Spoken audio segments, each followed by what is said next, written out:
जनपद के सरकारी अस्पताल अब हुए डिजिटल। अब क्यूआर कोड से कराए रजिस्ट्रेशन। प्रमुख अधीक्षक ने दी जानकारी। आपको बता दें कि सभी सरकारी अस्पतालें अब हाईटेक होने के साथ ही डिजिटल हो गए। अब यहाँ ओपीडी में डॉक्टरों को दिखाने के लिए मरीज को ना ही लाइन लगाकर पर्ची बनवानी होगी, ना ही डॉक्टर को दिखाने या किसी टेस्ट के लिए लाइन लगाना होगा। घर बैठे ही आप क्यूआर कोड स्कैन करके अब अपना रजिस्ट्रेशन करा सकेंगे। यह सुविधा जिला अस्पताल, बीआरडी मेडिकल कॉलेज और गोरखपुर एम्स में शुरू हो चुकी है। नया सिस्टम लागू होने से पुराने और नए मरीजों को ओपीडी रजिस्ट्रेशन के लिए लाइन नहीं लगाना होगा।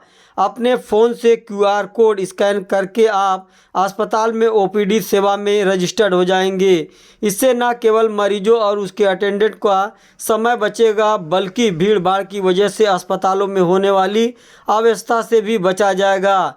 जिला अस्पताल के प्रमुख अधीक्षक डॉक्टर राजेंद्र कुमार ठाकुर ने बताया कि इसके लिए सबसे पहले आपको गूगल प्ले स्टोर से आभा ऐप यानी आयुष्मान भारत डिजिटल मिशन अपने मोबाइल फ़ोन में डाउनलोड करना होगा। इसके बाद आपको आधार कार्ड से इस ऐप को लिंक करना होगा ताकि आपका सही नाम, पता व बाकी डिटेल ऐप पर आ सके। इसके बाद आप जिला अस्पताल में कहीं भी बिना लाइन लगाए ही अपना इलाज करा सकते हैं।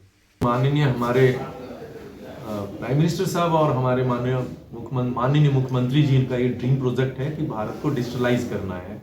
और इसमें उन लोगों ने हम उनके शासन के स्तर से एक आभा ऐप को यहाँ डाउनलोड किया गया है। आभा ऐप किया गया है और उसके थ्रू एबीडीएम होता है, जिसमें बोला जाता है Ayushman Bharat digital mission.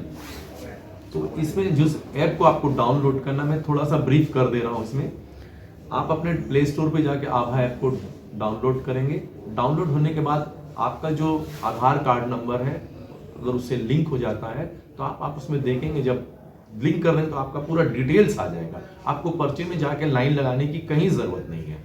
Line पे जैसे आप जा रहे हैं पर्चे के लिए लाइन लगा रहे हैं।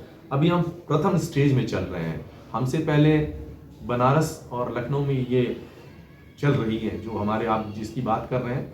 इससे हमारा एक टाइम बच रहा है। लोगों को, जो बुजुर्ग महिला है, तो घर से भी क्यूआर कोड को आप स्कैन करके ले सकते हैं, वहाँ से कर सकते हैं। और इससे मरीजों का फ़ायदा ये हो रहा है कि आपको कहीं भी लाइन लगाने की ज़रूरत नहीं है। आप अपने समय से आए, नंबर उसमें आपका ऑलरेडी आपका सीरियल नंबर भी आ रहा है। जैसे आपने जब भी किया 8, 9, 10, तो आज के डेट में इस तरह का रजिस्ट्रेशन जो है 20 अभी तक हो चुका है, 20 हमारे यहाँ। कुछ अवेयरनेस की ज़रूरत है, कुछ लोगों को जागरूक हमें भी करना है। जैसे हमारे सर ने बताया था, अगर वहाँ लखनऊ से श्री डॉक्टर मोहित सिंह जी ने, तो उन्होंने अभी प्रथम स्टेज पे कर रहा। इसके बाद जब वो डॉक्टर के पास वो मरीज जाता है इस रजिस्ट्रेशन के बाद, तो डॉक्टर को अपना देख लिया, फिर उनके बाद उन दवाई के लिए, इन्वेस्टिगेशन के लिए भेजते हैं लोग। इसके बाद जब इस तरह की चीज़ें डेवलप कर जाएंगी हमारा, तो मरीज को कहीं ज़रूरत नहीं, वहाँ वो टेस्ट कराएगा, डॉक्टर साहब के पास पूरा रिपोर्ट आ जाएगा और यहाँ से वो क्लिक करेंगे, आपको दवाइयाँ मिल जाएगी। तो इससे हमारा समय सब कुछ में अभी तो हो नहीं पा रहा। अभी खाली रजिस्ट्रेशन भरो चालू किया गया है। धीरे धीरे आगे बढ़ाएंगे इसको हम लोग। और जैसे प्रथम दिन हुआ था तो 49 रजिस्ट्रेशन हुआ था। चूँकि देखिए, जो हमारा जिला अस्पताल है ग्रामीण परिवेश से भी जुड़ा हुआ है, तो कुछ लोगों को समझाने में लिंक लगता है, देर लग लिंक को बताने में।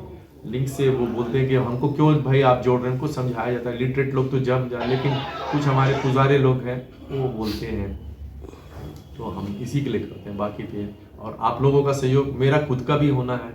उसके बाद इसमें एक आता है आपको सर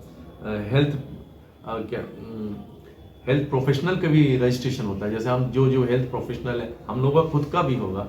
और इस कार्ड के द्वारा आप, इस ऐप के द्वारा भारत को कहीं भी किसी जगह से आप जोड़ सकते, किसी भी हॉस्पिटल को। लेकिन अभी ये ड्रीम प्रोजेक्ट को धीरे धीरे चलाया जा रहा है। और बनारस और तो मेडिकल कॉलेज में अच्छा रेपुटेशन आ रहा है, एम्स में आ रहा है, अपने गोरखपुर की। हमारे यहाँ आज 20 हो गया है, कल था 34 और 13 तारीख का, उसके पहले 12 तारीख पर 29 था। तो इससे हम लगे हुए, खुद भी उनके तरफ से 2 आदमी डिप्यूट किए गए हैं, जो वहाँ पर कैनोपी के सामने लोगों को बता दिए। यही है सर।